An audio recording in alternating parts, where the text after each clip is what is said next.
I want to thank you, really, really thank you for coming on such a cold night. And I want to thank Mrs. Angela Motahede for sponsoring the shiur tonight in memory of Sarah Jacqueline Bat Moshe and Munir. May it be for her Eloi Neshama, and may it bring to her soul much pleasure and good where she is. So tonight's shiur is actually focusing on the topic of the wise words of Shlomo HaMelech, which are taken from Kohelet, Eit lahashot ve'et lasuach. There is time to keep silent, and there is time to speak.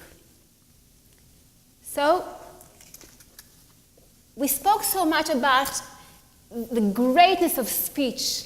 We spoke so much about how wonderful speech is and how it's really a medium that elevates us above everything in the world, the ability to express ourselves, to speak.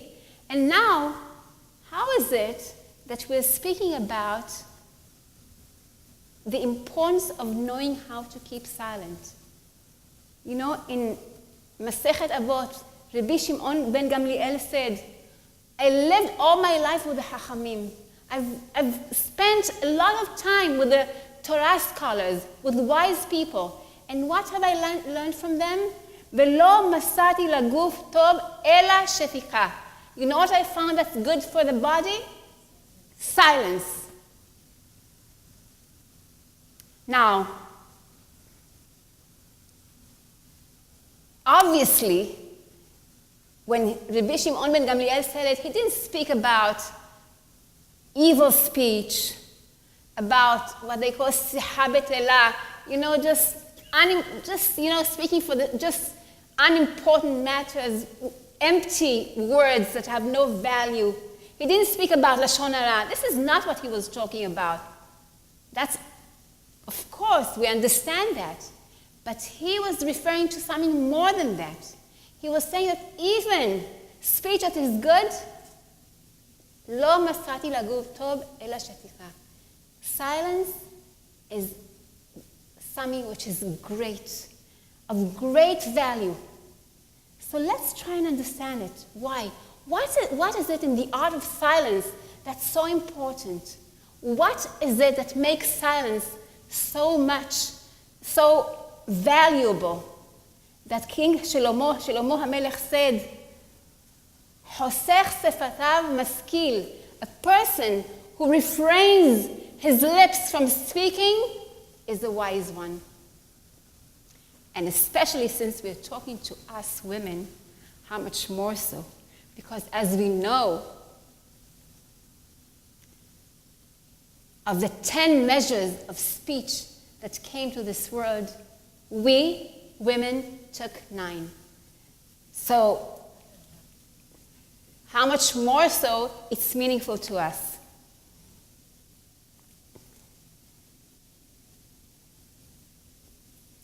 There was a wise person who said the following: when I speak, when I talk, speech rules over me. Speech controls me. When I keep quiet, I'm the one who's in charge. I'm the one in control. Let's take a simple example. You drive in the street in this cold weather. Someone makes the wrong turn or doesn't stop and almost hits you and starts saying the wrong word to you. If you answer back, what's going to happen? Later on, you might feel bad for doing it. You feel bad that the speech controlled you, and instead of keeping quiet at that time, okay, so, and letting it go, you will have to go and apologize to this person. So, a wise person knows that when we keep quiet, it means that we are in control. We are in charge. Once we speak, speech is in control of us. There is a story about Rabbi Elazar ben Shimon. He was a big Talmid Chacham, a very wise Torah scholar. One day, as he came out of his house, he saw a man walking in the street. Now, this person whom he met happened to be deformed and very ugly. So, Rabbi Elazar ben Shimon tells him, "How ugly you are!"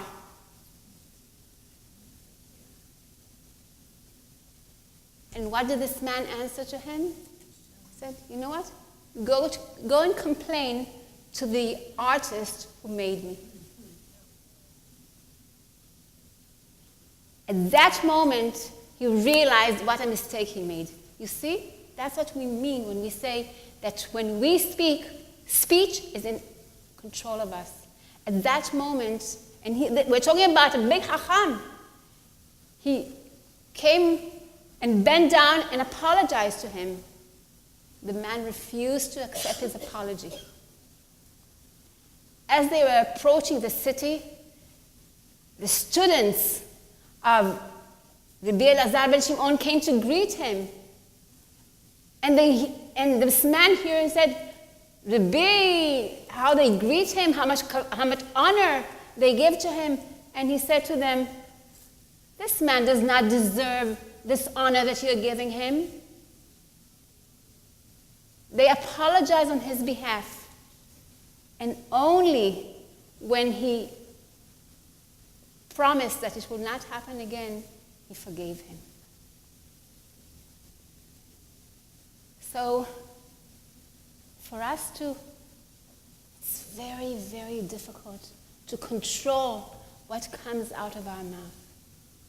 In fact, we spoke about in the past, in spite of the fact that we know how Hashem built us, and he said he made sure that we will have built-in guards, right?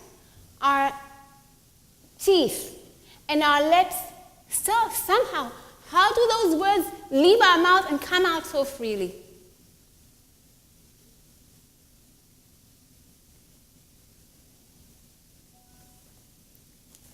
Our rabbis say, "Mila besela, mashtoka bitren." I'll translate it for you. It says in the Gemara Merila, if a word is equal to a sela, which was a coin, shetika, keeping quiet, is double the amount. And our rabbis also tell us, Milah is equal to kesef, to silver. Shetika is equal to gold. Now, if we look at the word kesef in Hebrew, which means silver, we said that milah is like silver. What do we see? We look at the numerical value, the gematria of the word kesef. Kaf is 20. Samach is 60. And Peh is 80. Which means when we start talking, what happens? It goes higher. I say a word, he says back a word to me, especially when we talk about controversy or disagreement or an argument, and there's no end to it. It goes higher and higher. Shefika, however, is like zahab. Let's look at the word zahab, which means gold in Hebrew. Zayin is 7. He is 5. Bet is 2. In other words, goes down, the exact opposite direction. Okay? If milah, speech, makes things go higher and higher, keeping quiet, keeping silence, achieve the exact opposite result. So, shetika, learning how to keep silent, is gold. Let's look at a few examples which illustrate how people reacted at certain situations, So maybe we can learn from it. Let's look at the famous episode of the beracha of Yaakov Avinu to the sons of Yosef HaSadik, Menashe and Ephraim. Here we have Yosef HaSadik bringing his two sons to his father for a blessing, right? And what do we see Yaakov Avinu do? He crosses his hand, puts his right hand on the hand of the younger one, and his left hand on the head of the older one. Now, think about children in our generation. Oh, Grandpa, what are you doing? You made a mistake. And when the father, Yosef HaSadik, tells his father, Lo Avi, he tells him, Menashe is the older one, Ephraim is the younger one. Why doesn't Ephraim tell his father, Dad, how can you talk to your father like this? There's silence. These boys are keeping quiet. They're not saying anything. Did they keep quiet because they had nothing to say? Were they not aware of the situation? Did they not think of what was going on? Of course. Of course they had some thoughts. Of course they had some things to say. But they kept quiet. And they were not jealous of each other. And they were not jealous of each other. And as we know, it's till today, there are many other reasons, but till today, that every Friday night, the parents bless their children, Yesimecha Elokim Ke'Ephraim V'Menashe. That's one example. I want to give you another example. When there was the whole controversy of Korach against Aharon HaKohen, Korach comes and tells Aharon HaKohen, how come you are the high priest? Why not someone from our family? And Aharon HaKohen does not say a word. He does not respond. He does not say a word. He said, let's understand, let's talk about it. Why you think? He completely keeps quiet. So Aharon HaKohen doesn't say a word. I don't know what he felt inside, but it was a big thing, and he keeps quiet. Rabbanith Ruth Menashe, who was a disciple of the Arizal, says the following. He says, a person who guards his mouth and his tongue, you know what kind of a reward he or she is going to get? Zoche lehitlabesh beruach hakodesh. Merits to get some kind of ruach hakodesh. What is it?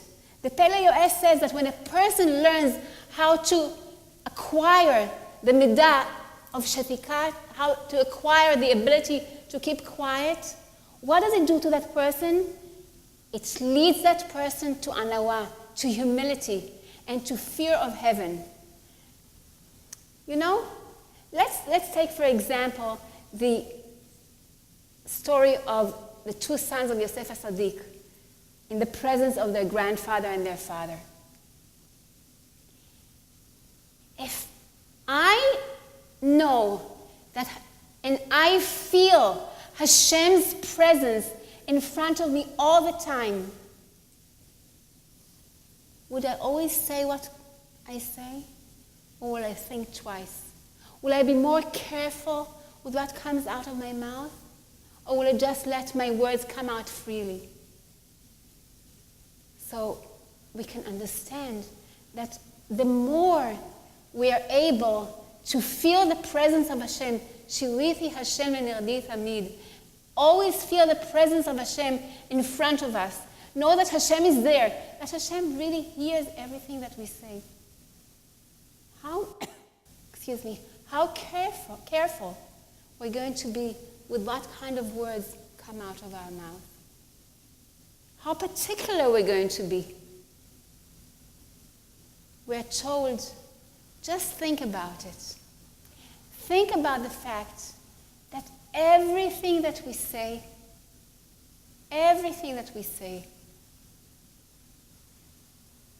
is recorded. Imagine that there is someone there in heaven who writes, who has a pile of notebooks, you know, those not the, whatever, 100-page notebooks, the really 5-subject notebooks, and writes every single thing that comes out from every single mouth. And then when the time comes, we're going to review everything or hear everything. All the unimportant. And again, we're not talking about evil speech. We're not talking about lashon hara. We're talking about stuff that has no meaning, that has no importance.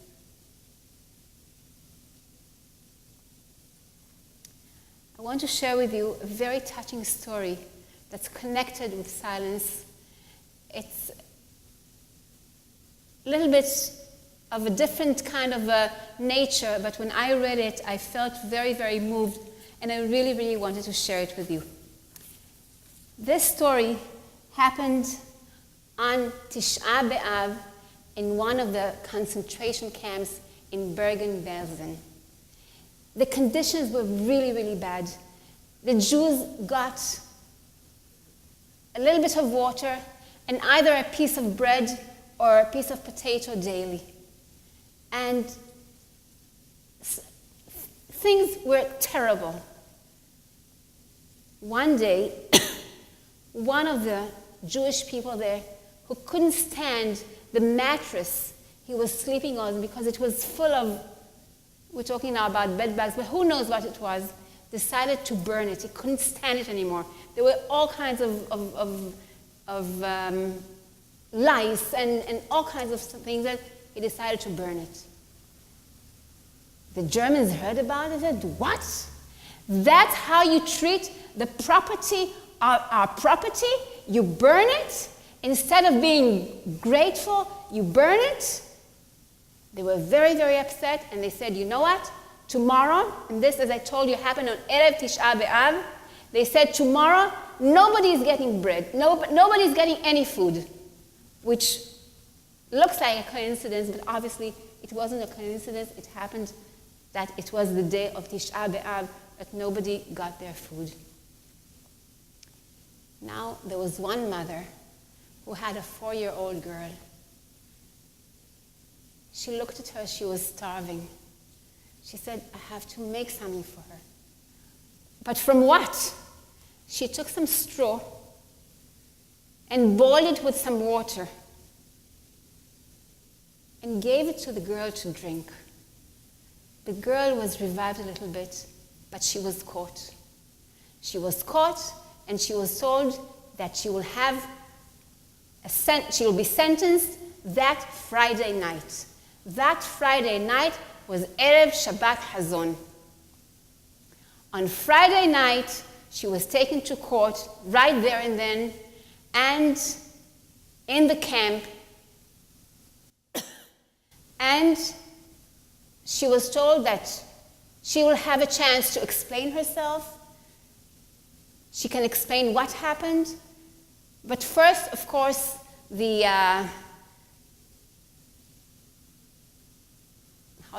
category? The persecutor started blaming her. How dare she, when they are told that there is no food to be given, how dare she give food to her child and go against the rules of the Germans there? And they blamed her for other things that never ever happened. And then they told her, "You know what? Now you can voice yourself. Say what you have to say. Why did you do it?" Now, obviously she had some stuff to say.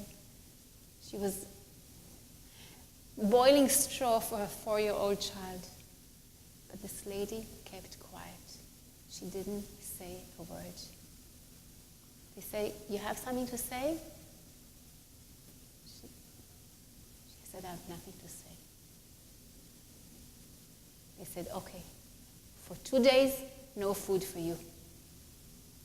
Later on, as she was going back home to her, wherever she was, she met her son. Her son was also there. He was a little older.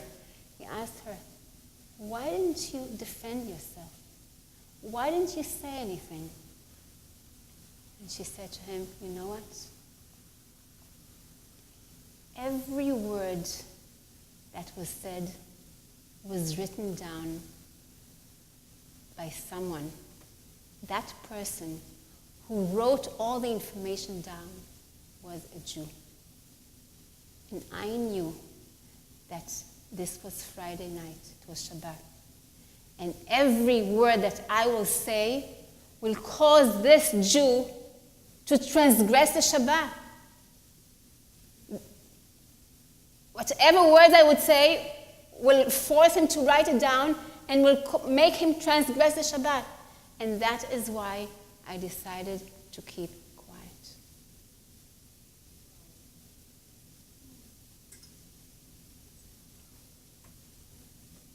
So I think it's a very, very powerful story.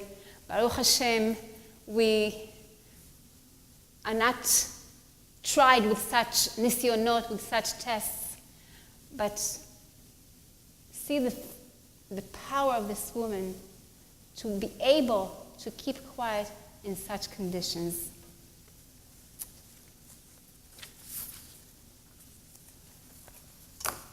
Now, as we said, et lahashot ve'et ledaber. There's time to keep silent, and there is time to speak. Rashi explains that there are about keeping silent. If you remember, when the two sons of Aharon HaKohen passed away, how did Aharon HaKohen react? Vayidom Aharon. Aharon HaKohen kept quiet. His two sons, who were such holy people, on such a high level, were taken away. Vayidom Aharon. Not a word. He did not say anything. Baal HaTurim says that there are only two places in the entire Tanakh that the word Vayidom appears. This is one. And the second one is in the war of Yoshua against the 5 kings of Canaan. When the sun stopped, and it says, Vayidom Hashemesh, and the sun stopped. There are only 2 places in the entire Tanakh where it says Vayidom. And he explains that just as it was against the laws of nature for the sun to stop, because the sun doesn't stop, the sun constantly has to do the will of HaKadosh Baruch Hu and do whatever is commanded to do, just as it was hard for the sun to stop, so too it was against human nature for Aharon HaKohen to keep quiet. Vayidom Aharon.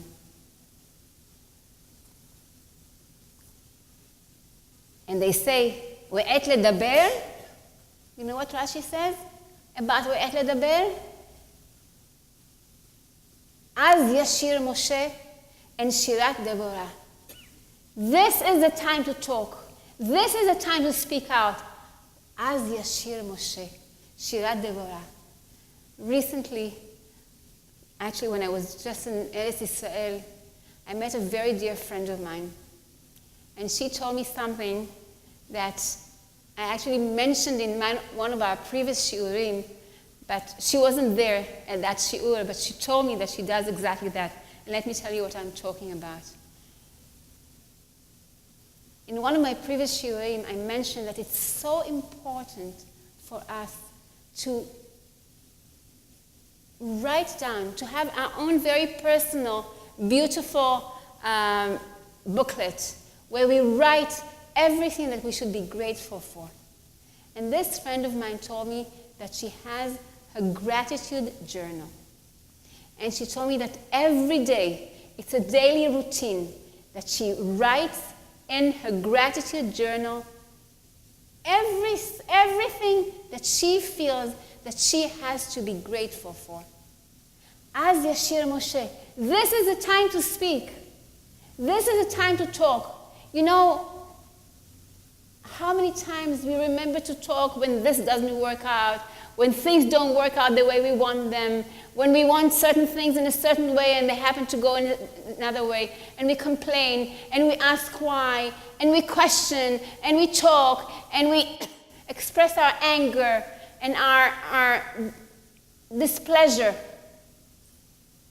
Rashi tells us, what's et ledaber? Et ledaber is like Moshe Rabbeinu. After they saw the great miracle on Yam Suf, as Yashir Moshe, we also have so many opportunities to sing song to HaKadosh Baruch Hu and to thank Him. Like Deborah, after they won the war against Sisera, she went and she composed this amazing poem. This is the time for us to speak. And we really, really have to think about it. How important it is for us to realize how many endless, countless opportunities every day we have to thank Hashem for all the amazing and beautiful things that He gave us.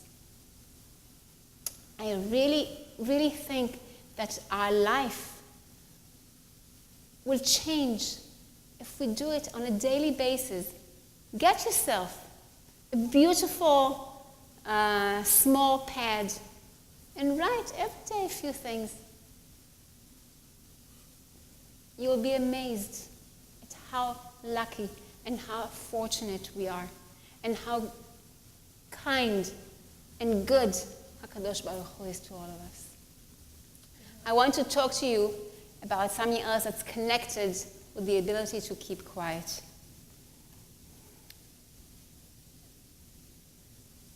You may have heard it before, but I want to mention it again. In Shemuel Beth, there's a very, very unusual incident that happens to King David, David HaMelech Alav Shalom. David HaMelech goes out with all his servants and all the strong people, all the Giborim, and there comes Shimei, person whose name is Shimei, and he starts cursing the king of Israel, starts cursing David HaMelech Alav Shalom. And what does he tell him? He said, come, se ish hadamim, come, you the bloody man. Ish habeliyal, a wicked person, speaks in front of everybody, all the servants, to David HaMelech, and curses him. And David HaMelech, King David's men, when they see it, immediately they say, let us give us permission and we'll go and kill him. And what does David HaMelech say? He says, 1 minute, think for a minute. Why did he curse? Because God told him to curse. God sent him to curse. Don't say anything to him. And King David did not say a word. We're told, our rabbis tell us, that the anguish and the pain that was caused to David HaMelech, to King David, at that time, when Shimei came and cursed him, was worse than all the suffering that King David went throughout his life. And we know that King David really suffered a lot through his life. But we're told that this was most painful and hardest experience for King David. But we're told that as a result, all his sin was forgiven. So now, Shimei, who cursed King David, wasn't just an ordinary person. He was a Talmid Chacham. He was a Torah scholar. So how do we understand the fact that this Torah scholar comes in public and curses the king of Israel? What made him do such a thing? A Talmid Chacham, a Torah scholar? What? He's not just an ordinary person with no understanding, with no knowledge. Why would he do such a thing? Why? Because he was summoned by HaKadosh Baruch Hu to do it. Hashem had a plan. Hashem knew that David HaMelech needed such a test, and he sent Shimei to curse him. And David HaMelech knew how to react. He kept quiet. And you know, when we go through such an embarrassing and painful and shameful situation, we become much more humble.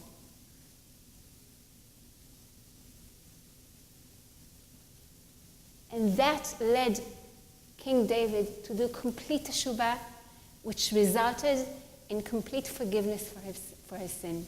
If it wasn't for that, his sin wouldn't have been forgiven. So, in life, sometimes we go through such situations. Sometimes we go through difficult moments. Just recently, I want to share with you, my daughter, who is in Eretz Israel, told me that a good friend of hers, who is also a seminary girl, an 18-year-old girl, was in her seminary in the dining room. She took in the cafeteria, she took a plate of food, and I don't know exactly what happened. She bumped into someone, or someone bumped into her, and right there, in front of everybody, this other lady or this other person started yelling at her and shouting at her and embarrassing her, upset at what she did. And this poor girl had no idea what she did wrong. So at that moment, she had a choice of doing two things. Getting back to that person, right? Answering back. There are actually more than two possibilities. Keeping quiet and say, what does she want from me? I didn't do anything to her. Whatever she says about me is wrong. And the third option is to say, you know what? I'm going to accept this with love, and I'm going to keep quiet. And she told my daughter that she decided, a young girl, we're not talking now about King David, we're talking about an 18-year-old girl. She said, you know what? In that moment, I thought about someone who is not well. And I decided that I'm keeping quiet. And in the merit of keeping quiet, I pray that that person who is not well will get refuah shalema. And we are told that a person who is being embarrassed and put to shame, if that person gathers the strength and whatever it takes to keep quiet, that person gets such spiritual power from heaven that they are able to bless other people, and their blessing will take place, will come true. There's a very famous story, which I'm not going to tell you right now. I've told it in the past in one of my previous classes, but I'll just mention it very, very briefly. I won't get into all the details of someone who could not have any children for many, many years. And he went to Harav Kanievsky. And Harav Kanievsky told him the exact same thing. He told him, you have to find to get such an opportunity that you see a person who's being embarrassed and put to shame in public. And if that person is able to hold himself and not reply and keep quiet and keep silent, you ask him at that moment to bless you. And that's what happened. That's exactly what happened. Again, I'm not going to go into all the details, but such an opportunity arose, and that person who was childless saw that person who was put to shame, and that person was about to go back, and he said, please, I'm asking you, I'm begging you, don't say a word. Just keep quiet. And in this merit, please bless me to have a child. A year later, this man had a baby boy. So, we're told there's a saying, אין העולם מתקיים אלא בשביל מי שבולם את עצמו בשעת מריבה. The world, the entire world exists for that person who is able to hold back at a time of an argument. If at a time of an argument, and that's the hardest time, because that's the time that's so hard to control ourselves. Who are you to tell me that I'm, as King David, a bloody man, a wicked person? And people sometimes say such things. And that's the time that our desire to answer back is so great, and it's so hard to control. And we have to gather so much strength from within. But we are told that as a result, that the spiritual power that we'll get is something unbelievable. As we said, that the entire world exists on those who are able to keep quiet at a time of a controversy, at a time of an argument.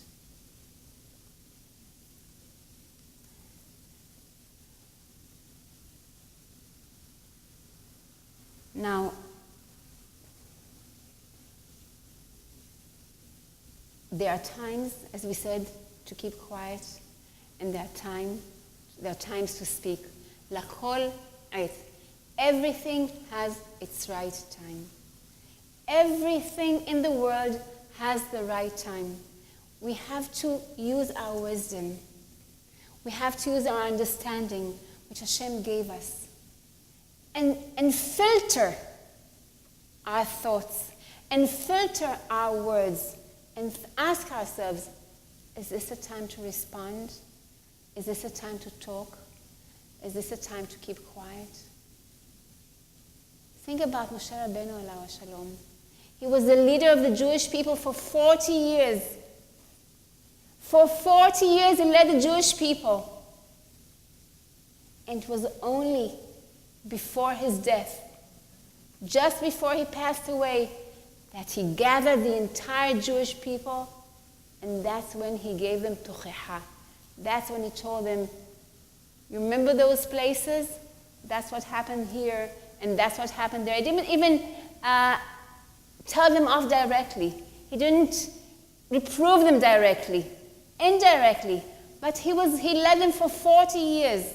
For 40 years, he didn't say a word. We have something to say? We don't even think how to say it. We don't even think if it's the right time to say it. It just comes out.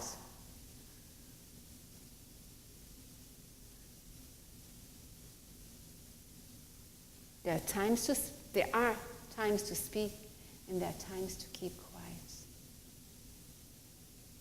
As we said, Milah is like silver. Word is like silver.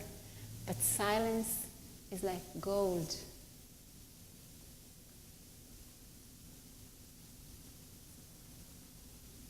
And we have to really work on ourselves and appreciate what it means to know when to speak and when to keep quiet, when to keep silent.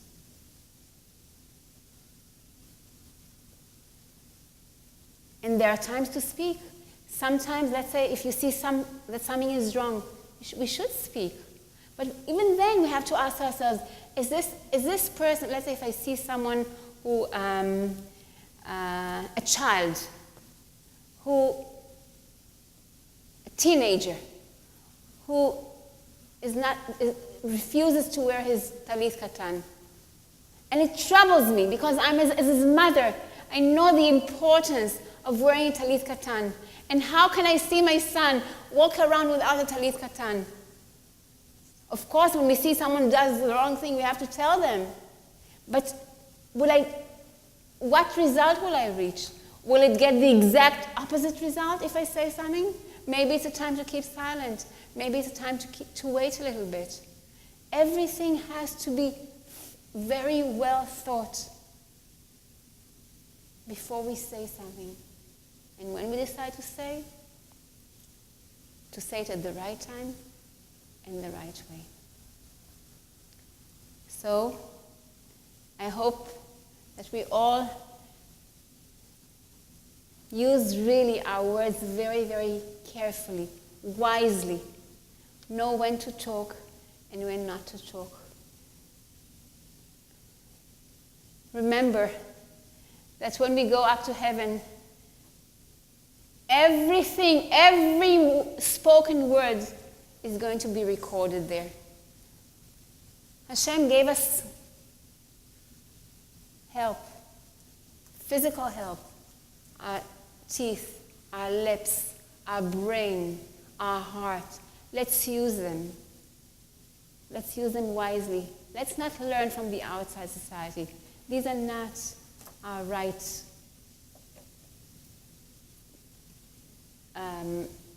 guides. Look at what our Chachamim tell us, and may we really be able to know when to talk, when to keep quiet, when to say, when not to say, and to speak wisely.